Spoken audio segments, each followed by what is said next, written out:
Ministério Transporte e Comunicação define o projeto terminal e a fatintolo para transporte público.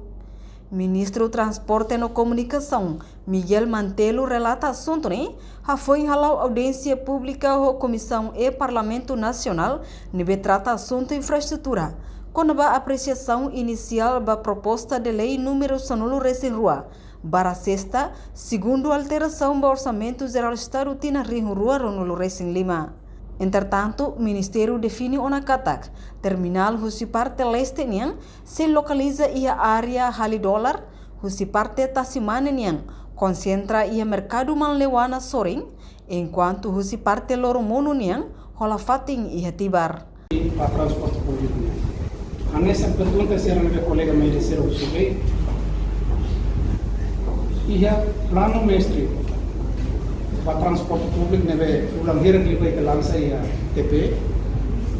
Agora ele deve continuar a estudo de viabilidade. E finalizei né kita avançar na hoje ini.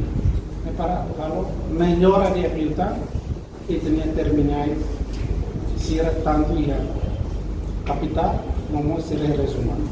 Nessa TMB tu plano mestre né define uma kata terminal usi parte lorosaannya nirai ia kali dolar. Terminal sira usi tasi mananya raiso rimbalo ya mercado maleu nia sore. Matvian zilar quando sosarai atau mercado ya maleu ne dia fornece raiso rimbalo para todo terminal. Terminal usi parte hormonnya harus kau surat dari Ministério da Justiça atau identifica raia rumah ativa.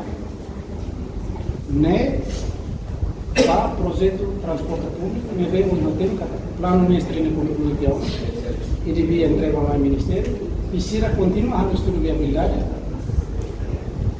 e furam outubro ne atualiza aula de vele e de 28 de 29 atualiza estudo de viabilidade ne o cinema kita nós telehalong lagi para atau melhora de facilidade de transporte público. Reportagem Melda Fátima, Televisão Timor Post. Janela informação ba emogoto. Atua tem informação atual dia Clio. Kita haluha. Hane botão subscribe, like. Halo comentário no fahe tutang ba media sosial hotu.